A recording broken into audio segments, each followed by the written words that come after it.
Be honest, how many of you would have predicted this quarter-final lineup at the UK Open darts? Well, it's no big surprise to find Gary Anderson, Rob Cross, Gerwyn Price in the last 8. Corey Cadby, of course, a rising star, but this is new territory for David Pallett, Robert Owen and Steve West. And then there's a legendary John Part. He was 1,000-to-1 shot at the start of the tournament. He's still here too.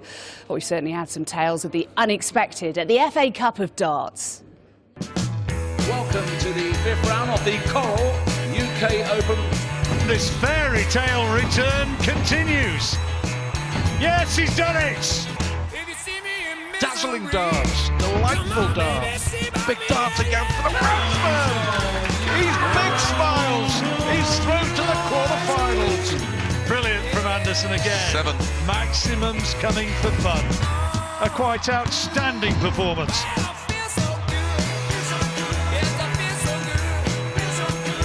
Ruthless Rob Cross for the world champions laying down a marker. There will be a new winner of the UK Open. There will. All former winners are out. And this is how we line up for the quarterfinals of the UK Open. We start with 2 surprise packages, although ask their mums, they might tell you a different story. They might have expected them to be here. David Pallett taking on Steve West. Well, John Part's had a few memorable days in his career, hasn't he? Just the 3 world titles to his name. I wonder if he can keep up his run against the Welshman Robert Owen. He's battled his way through away from the main stage, so his first time in Redsbar this afternoon.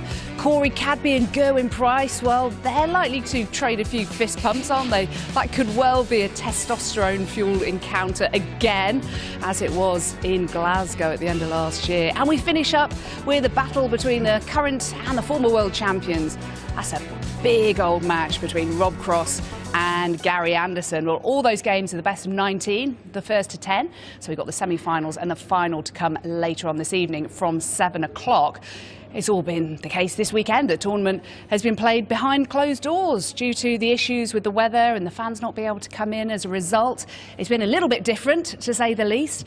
We had 109 men who've been sent packing the UK Open throughout the last couple of days, but somebody we tried to send home and couldn't. He's still here steadfastly. He reckons he can't get back to Cumbria. Alan Warren a little. Hello.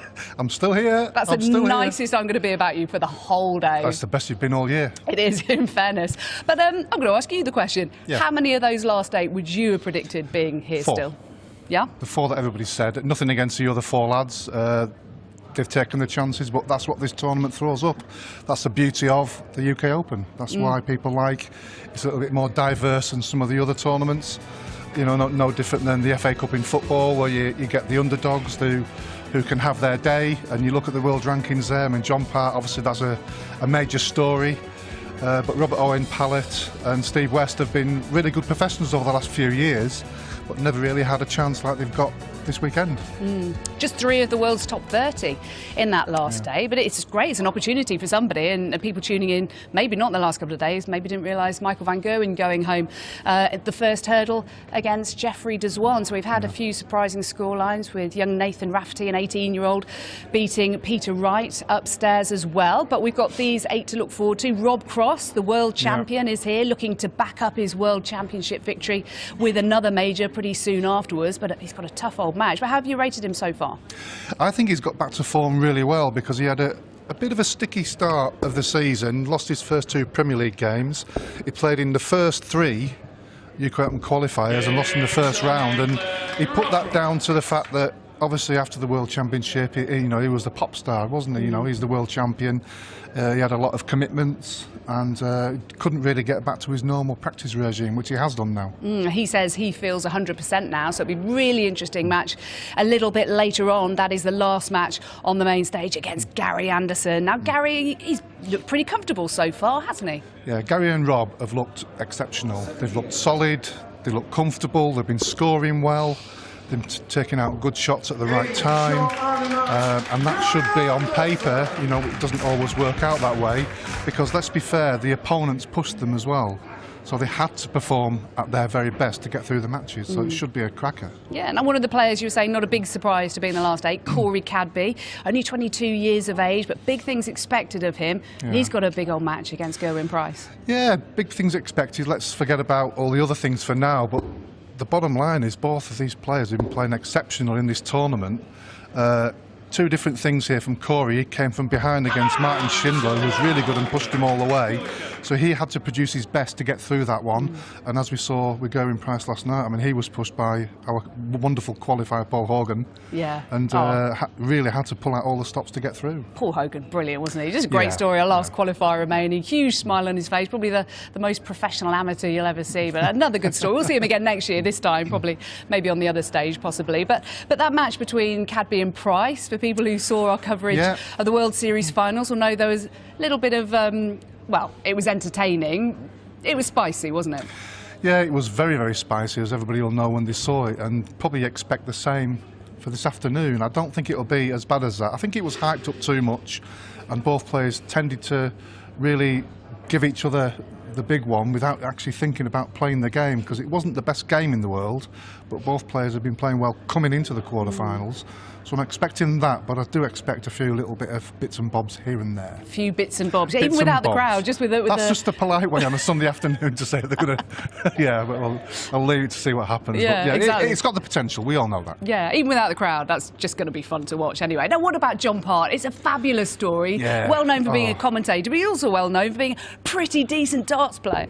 John's one of the great guys on the circuit. You know, let's remember what he's achieved. He's 3 times world champion, and he's kind of got better. He hasn't played his best. He understands that, and he's kind of got or scraped through some of the games just by sheer determination and the experience he's had of over years, and he's got the biggest smile I've ever seen. He really had to dig in that game. Yes. Took him to the 15th leg to lead in that match. But yeah, Mervyn struggled, didn't he, halfway through? He seemed to, strangely enough, in this weather, with the heat, which is unbelievable. There we go. It was pretty warm in here yesterday. I was complaining about it being freezing for the first couple of days. Anyway, let's hear from the first men who we're going to see this afternoon. Steve West and David Pallett have exceeded all expectations to make their first major TV quarter-final, and they've been looking forward to it with Ned Boulting.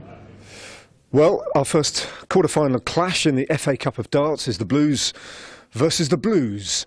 Perhaps not one of the encounters you might have thought you'd be seeing in the quarter-final, but nonetheless, this is the essence of the UK Open, isn't it? That players like yourselves can really make your mark. Steve, you must be delighted with the way things have panned out. I'm really happy. I mean, I've struggled to sort of get over the line in most of my games, but you know that doubles is something that's always been an issue with me, but I'm working on it, and they seem to be going in at the right time, so I'm happy with that. Otherwise you wouldn't be here. And the same goes for you, David. I mean, in recent years you've been knocking on the door of getting this far in the UK Open, but wow, you've had a breakthrough year so far. Yeah, I mean, I think the last four or five years sort of thing, I've always made the last 32. So to get beyond that this year, I'm over the moon, and to go even a couple of steps further, it's even better for me. So yeah, I'm just enjoying the experience again. What's this man like to play against? Tough, very tough. I said to him then, I always bring out the best in him, and he always has a great game. But no, hopefully it'll be another great game, and we'll see how it goes. Steve, you're quietly confident on the form book. I mean, you know, the occasions where you have met this chap, you've by and large come out on top. Is that right? Yeah, not by great margins, but we've always had a good battle, and we've always had a great game. I mean, we always sort of had good averages in them games, and you know, I've nicked them most of the time. But it doesn't mean, you know, today's a different day. Yeah. It's a different tournament. It's a big tournament. So anything can happen, and let's just hope we just play well and give the public something to see and enjoy. Is it just a game like any other? I mean, both of you really, or are you in the back of your mind, or even the front of your mind? Are you conscious of this as a quarter-final in a major? Not bothered. Not bothered? No, it's another game, and you've just got to go up there and do what you normally do and hope that it goes out your way.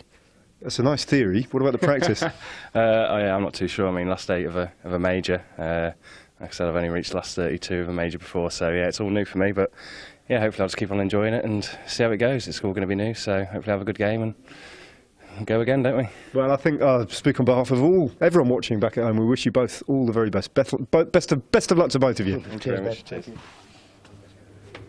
Yeah, Steve taking it all in his stride. David, a little bit more nervous about the occasion, but how will they perform out there on the big stage? One of them will book their spot in the UK Open semi-final. We'll have live action coming up next.